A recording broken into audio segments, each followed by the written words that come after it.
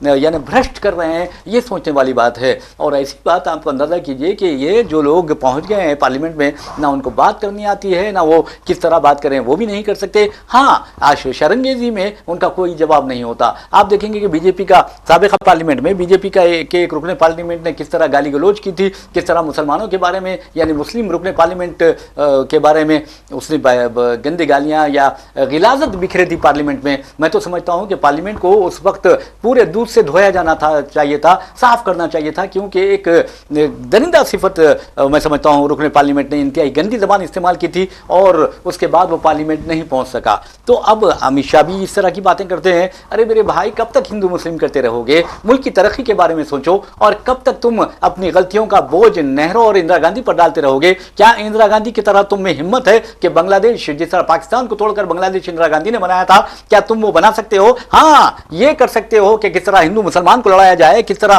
مندر مسجد کا مسئلہ چھڑا جائے، کس طرح آپ دیکھیں گے کہ اشتعال انگیزی کی جائے. یہ کرنا کوئی سیاست نہیں ہے، یہ کرنا کوئی ملکی ترقی نہیں ہے. اور اس طرح کے حرکتوں سے پولیٹیشینز کو بچنا چاہیے، چاہے وہ بی جے پی کے ہو، چاہے کسی اور جماعت کے ہو. انہیں اس طرح کی حرکتوں سے باز رہنا چاہیے. اب وزیر داخلہ اس طرح کی بات کرتے ہیں تو اللہ ہی حافظ ہے اس ملک کا. اور دوسری بات، اب تو چڈی جہاد ہو جائیں گا، لہنگا جہاد ہو جائیں گا. یہ کیا ہے؟ یہ بدتمیزی. جس جہاد کتنے مطلب یہ کہ گر گئے ہیں لوگ، آپ مخالفت بھی کر رہے ہیں، نفرت بھی کر رہے ہیں، تو نفرت کا بھی ایک لیول ہوتا ہے. نفرت کی سطح سے بھی آپ جو ہے نیچے گر گئے ہیں. کتنے افسوس کی بات ہے. آخر آپ اس ملک کو لے کے کہاں جانا چاہتے ہیں؟ یہ جو سب سے بڑا سوال پیدا ہو رہا ہے آج کی سچویشن میں. ارے دیکھیے سجاد صاحب، مسلمان جو ہیں درزی اتر پردیش کے، وہ صرف جینس پینٹ کو ٹاکے نہیں مار رہے ہیں یا جینس پینٹ کی سلوائی نہیں کر رہے ہیں، وہ ہندوستان کے اقتصادیات، ہندوستان کی معاشی حالت کی سلوائی کر رہے ہیں. بے شک بے شک، ہندوستان کی معیشت کو جو ہے استحکام بخشنے کا وہ لوگ کام کر رہے ہیں. لیکن افسوس کہ جو ہے ان کے ساتھ جو رویہ ہے، جو ناروا رویہ ہے، اور ان کے ساتھ جس طریقے سے جو ہے، آپ دیکھیے، یہ تو ایسا معلوم ہوتا ہے کہ ان کا مزاج بن گیا ہے. کبھی لو جہاد کیا جاتا تھا، کبھی لینڈ جہاد کا نام دیا گیا، کبھی یہ جہاد، کبھی وہ جہاد، کبھی مطلب یہ کہ نام دینا بھی ان کو نہیں آتا ہے کہ کیا نام دیا جائے. اب جینس جہاد کا نام دے دیا. حد ہو گئی کہ جو ہے آپ چاہتے کیا ہیں؟ آخر سوال یہ پیدا ہوتا ہے کہ یہاں کے جو ٹیلنٹ ہے، یہاں کا جو اسکل ہے، یہاں کے جو لوگ ہیں، دیکھیے ہر آدمی ہندوستان کا اپنی جو ہے محنت کے ذریعے اس ملک کی معیشت کو استحکام بخش رہا ہے. ہر آدمی جو ہے اپنا حصہ ڈال رہا ہے اس ملک کی ترقی میں. چین نے تو بہت پہلے کہا تھا، جب چین کا مذاق اڑایا جاتا تھا کہ ہر دنیا کے 3 پیدا ہونے والے بچوں میں ہر تیسرا بچہ جو ہے چینی ہوتا ہے. یہ مذاق بنایا جاتا تھا. تو چین کے جو ہے اس وقت کے جو چین کے جو ہے سربراہ تھے، انہوں نے اعلان کیا تھا، انہوں نے کہا تھا کہ آپ کیا سمجھتے ہو، ہر تیسرا بچہ دنیا میں پیدا ہونے والا چینی ہوتا ہے، لیکن ہر چینی بچہ اپنے ساتھ 2 ہاتھ لے کے دنیا میں آتا ہے، اور ہم ان ہاتھوں کا استعمال کریں گے. آج دیکھیے چین کہاں سے کہاں چلا گیا. ارے صاحب، اگر ہندوستان میں یہ چینی جو ساختہ مصنوعات ہیں اگر بند کر دی جائے تو کئی جو مارواڑی ہیں وہ تو سڑک پر آ جائیں گے. بالکل، جو سیٹ ہیں وہ سڑک پر آ جائیں گے. سڑک پہ آ جائیں گے، کاروبار بند ہو جائیں گے. تو یہ جو ہے چین نے اپنے لوگوں کو ساتھ میں لے کے اتنی ترقی کی. دنیا کا ایسا طاقتور ملک بن گیا ہے چین کہ نہ امریکہ کی ہمت ہوتی کہ چین کا نام لے، نہ روس کی ہمت ہوتی ہے نہ کسی اور کی ہمت اور حد یہ ہے کہ امریکی صدر ٹرمپ اپنے ہمارے وزیر اعظم نریندر مودی کو بازو بٹھائے غصہ کر دیتے ہیں، عجیب و غریب باتیں کر دیتے ہیں، ٹیرف لگانے کی دھمکیاں دیتے ہیں، اور ہمارے وزیر اعظم ایسے خاموش رہتے ہیں جیسے وہ انگریزی جانتے نہیں ہو. تو بہرحال ناظرین، اس طرح کی حرکتیں نہیں ہونی چاہیے. کسی بھی قوم کا اگر سربراہ ہو تو اسے بہت ہی خوددار ہونا چاہیے، اسے ظرف والا ہونا چاہیے، اور اسے دنیا کو یہ میسج دینا چاہیے کہ ہم متحد ہیں، اور ہندوستان میں جو گنگا جمنی تہذیب ہے وہ بہت ہماری مثالی ہے، اور ہندو مسلم نہیں کیا جاتا، یا مندر مسجد نہیں کیا جاتا، بلکہ یہاں ترقی کے نعرے لگتے ہیں. لیکن آپ دیکھیں گے کہ مودی حکومت آنے کے بعد سے تو آپ یعنی لو جہاد ہے، لینڈ جہاد ہے، UPSC جہاد تک کر دیا گیا ہے. حد تو یہ ہے کہ تمام شعبوں میں مسلمانوں کو پسماندہ کرنے کی کوششیں کی جا رہی ہے. BC کمیشن اگر تشکیل پاتا ہے تلنگانہ میں تو آپ دیکھیں گے کہ BJP والے کہتے ہیں کہ مسلمانوں کو اس میں شامل نہیں کرنا چاہیے. کیوں شامل نہیں کرنا چاہیے؟ کیا مسلمان پسماندہ نہیں ہے؟ کیا مسلمان ہندوستانی نہیں ہے؟ کیا مسلمان یہاں کی پیداوار نہیں ہے؟ یہ سوچنے والی بات ہے. یقیناً یہ بہت بڑا سوال ہے، بہت سوچنے والی بات ہے کہ آپ آخر اس ملک کو لے کے کہاں جانا چاہتے ہیں. جب تک آپ اس ملک کے ہر شہری کو، ہر کمیونٹی کو، ہر جو ہے سوسائٹی کو جب تک آپ متحد ہو کے لے کے نہیں چلیں گے، اس وقت تک نہ آپ ترقی کر سکتے ہیں نہ یہ ملک ترقی کر سکتا ہے. صرف سیاست کے نام پہ اگر آپ لوگ یہ سمجھتے ہیں کہ آج ہم نفرت کا بازار گرم کر دیں گے تو یہ بات جو ہے چلنے والی نہیں ہے. جی بالکل، اور اللہ کے واسطے فار گاڈ سے ایسا مت کیجئے، ملک کو ترقی کرنے دیجئے، ہندو مسلمان مت کیجئے، اور آپ مندر مسجد مت کیجئے. اور بہرحال ناظرین، آپ کو ایک اور خبر کی جانب لے چلتے ہیں، اور اس خبر کا تعلق عالمی سطح کی خبر سے ہے، اور بتانا یہ ہے کہ روس کے مشرقی ساحل کے قریب 8.8 شدت کا زلزلہ پیش آیا ہے، اور سونامی کی وارننگ وہاں جاری کر دی گئی ہے. ویسے تو جاپان میں، الاسکا میں اور ہوائی میں سونامی کا انتباہ دے دیا گیا ہے. اور آپ کو یہ بتا دیں، روس کا ایک علاقہ ہے اور اس علاقہ کا نام ہے کامچٹکا کے مشرقی ساحلی علاقے میں زلزلے کا یہ جھٹکا محسوس کیا گیا ہے. اور اب تک اتنا بڑا جو زلزلے کا شدید جو جھٹکا آیا ہے وہ 1952 میں آیا تھا. اس کے بعد پہلی مرتبہ یہ آیا ہے، اور اس کے بعد وہاں مختلف علاقوں میں 3 سے 4 میٹر اونچی سونامی لہر دیکھی گئی. یقیناً دیکھیے، ساری خاص طور پہ نیو یارک سے لے کے ہوائی سے لے کے جاپان تک کے علاقوں میں جو ہے سونامی کا الرٹ جاری کر دیا گیا ہے. جو تازہ خبریں مل رہی ہیں اس میں یہ کہا گیا ہے کہ ساحل پہ 10 میٹر بلند لہریں جو ہے ساحل سے ٹکرا رہی ہیں. اور یقیناً جو ہے یہ آج کی رات بہت جو ہے ایک معنوں میں ہم کہہ سکتے ہیں کہ بہت امتحان کی رات ہے.